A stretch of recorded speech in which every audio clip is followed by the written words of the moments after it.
Hujan. Air Hujan, karya autor Neneng Susanti, episode ke-151. Selamat mendengarkan. Sadis banget lo ya, udah ngerusak lahan main gue.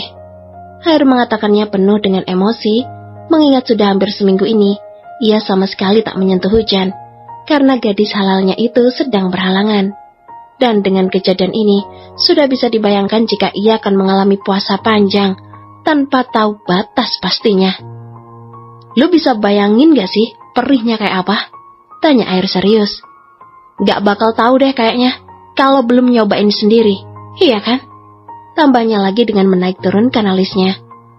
Air memang akan membalaskan rasa sakit istrinya dengan sikap yang sangat tenang, tak membabi buta seperti orang gila. Si tampan yang hatinya sedang terluka itu berjalan menuju nakas dekat kursi yang diduduki langit dan bumi. Kalian gak mau bantuin kakak? Tanya Air pada abang, juga adik kembarnya. Enggak, jawab mereka berbarengan. Jahat sekali Anda berdua, membiarkan saya bekerja sendiri. Ketus Air dengan tangan ia letakkan di pinggang. Perkataannya itu tentu membuat langit tertawa. Udah lanjut sana, abang ngantuk. Kalau udah kelar, bangunin ya. Enak aja, protes si sulung sambil menarik tangan langit. Langit yang tak dibiarkan tidur kembali duduk di sisi bumi. Ia sandarkan kepalanya di bawah adik keduanya itu. Kak, semalam kita mimpi apa sih? Kok tiba-tiba ada di sini terus nonton si kakak lagi main-mainan gitu? Bisik langit. Tak tahu. Aku kira bakal berantem. Taunya cuma diceramain. Bikin ngantuk. Abang bawa permen gak? Tanya bumi yang sudah menguap berkali-kali. Ada nih, jawab langit. Ia merogoh kantong celananya. Aku permennya, abang gagangnya ya. Kekeh bumi saat menyodorkan stik permen pada langit, sedangkan ia sudah lebih dulu mengunyah permen pemberian abangnya. Untung kamu kakaknya adik ya, saut langit menahan kesal. Air yang sudah mencolokkan kabel clipper hair kini bersiap melayangkan aksinya. Target pertama tentu kepada Melan. Bang, mau diapain nih rambut jalan tolnya? Tanya Air meminta pendapat pada langit. Ronaldo, jawab langit asal dengan mata setengah terpejam. Air mengangguk sambil mengacungkan jempolnya. Melan terus meronta. Ia menghindar saat alat cukur berwarna putih itu sudah diarahkan padanya. Lu bisa diem gak? Ini tuh alat luar biasa banget. Kalau lu gak mau diem, bukan cuma kepala lu yang botak, tapi semua bulu di badan lu bisa rontok gak bersisa. Sentak Air. Air mulai menggerakkan alat tersebut sambil cekikikan. Ia begitu menikmati perannya sebagai tukang cukur dadakan tengah malam. Melan menunduk dengan berderayan air mata. Ia yang lelah meronta kini pasrah saat rambut bule lurusnya berserakan di lantai. Selesai, seru si sulung sambil bertepuk tangan. Ia puas saat melihat kepala Melan yang botak. Ia hanya menyisakan sedikit rambut di atas kening gadis jahat itu. Bang, Ronaldo nih, pekik Air sambil tertawa. Usai mencukur Melan, kini saatnya ia melanjutkan pada Sarah. Gadis kedua yang sama jahatnya, padahal jelas ia dan Hujan tak memiliki urusan apapun dengannya. Lu mau gue model jalan gitu? Diem ya, jangan banyak bergerak, oke? Nanti hasilnya gak bagus. Air terkekeh dengan imajinasinya sendiri. Kini dengan lihainya, alat cukur itu kembali memporak-porandakan rambut sebahu milik Sarah. Air membuat kepala gadis sakit jiwa itu hanya memiliki sedikit-sedikit rambut yang tersisa. Ia tak mencukur habis semuanya. Ia sengaja membuat kepala gadis itu nanti terlihat aneh, dengan ceplokan-ceplokan bulu di kepalanya. Nah kan, kalau mau sakit jangan jiwanya doang, tapi orangnya juga sekalian. Air kembali tertawa.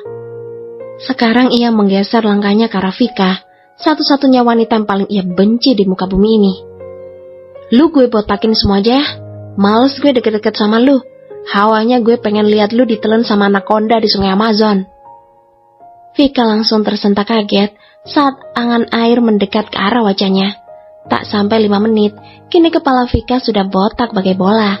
Tak ada selai pun yang tersisa lagi.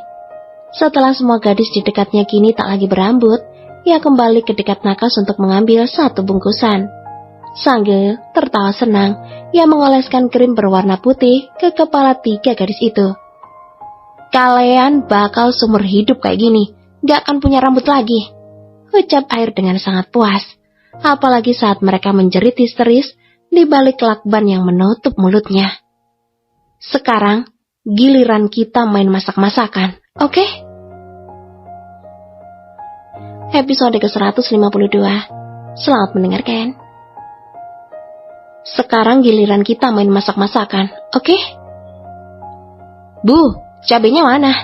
Tanya Air pada kembarannya yang duduk bersandar memainkan ponsel. Tuh digantung, jawab si tengah, menunjuk dengan ekor matanya. Air berjalan ke arah tiang, di mana ada bungkusan plastik tergantung di besi panjang yang menjulang di tengah gudang. Air membuka plastiknya sambil tersenyum menyeringai. Kalau lu bubuknya, gue langsung asli cabenya. Gimana? Keke Air pada 3 wanita biadab di depannya itu. Mereka sudah lemas, tak lagi bisa berbuat apa-apa. Meronta dan menjerit pun tak lagi sanggup mereka lakukan saat ini. Tubuh yang lelah, ditambah rasa kantuk, lapar dan haus, menambah penderitaan yang mereka alami kini. Kata mak-mak nih cabai lagi mahal banget, tapi gue ikhlas ridho dunia akhirat, keluarin duit buat beli nih cabai jurik, ujarnya sambil mengambil cobek yang sudah disiapkan. Kak, kenapa gak di blender aja sih? Lama banget ah. Keluh bumi yang sudah sangat mengantuk. Kalau di blender kecepetan, yang berproses itu lebih nikmat akhirnya, jawab si sulung sambil terkekeh. Kasih garam ya, biar asin-asin kecut, ujarnya pada ketiga gadis di hadapannya. Di atas meja kini sudah ada cobek besar yang sengaja dibeli Air sebelum ia datang ke gudang. Penuturan Melisa yang mengatakan jika area sensitif milik istrinya kini sedang terluka cukup serius karena semprotan bubuk cabai sontak membuat Air geram dan mengamuk.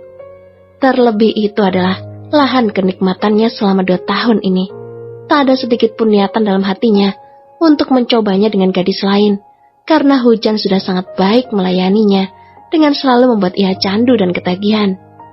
Air meraup 3 genggam cabai berwarna merah sedikit kekuningan.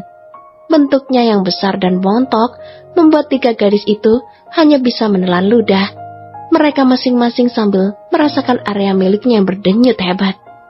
Air menghancurkan semua cabai itu dengan mengeluarkan semua tenaganya. Ia yang memang sedang emosi tentu tak merasa lelah sama sekali. Masalahnya justru semakin bernafsu saat bau cabai menyengat hidungnya. Kasih terasi juga ya, biar sedep dan makin bau. Air terus saja tertawa tak peduli dengan para wanita di depannya, yang seakan memohon ampun padanya kini. Air sengaja menghancurkan semua cabenya tak sampai halus. Ia malah ingin Vika, Melan, dan Sarah lebih menikmatinya dalam keadaan utuh. Pemuda yang sedang melakukan aksi balas dendam itu pun berjalan mendekat ke arah 3 wanita laknat itu dengan sepiring cabai yang ia haluskan tadi bersama garam dan terasi. Air membuka lakban yang menutup mulut Vika, Melan, dan Sarah. Untung gue diingetin emak-emak buat botakin alis kalian, keke Air sambil menempelkan alat perekat di alis masing-masing wanita tersebut, dan tanpa menunggu lama, ia pun melepaskan lagi tanpa perasaan dan keras sampai ketiganya menjerit kesakitan secara bersamaan. Kini 3 wanita berhati lebih dari iblis itu tak lagi memiliki alis di wajahnya secara permanen seumur hidup.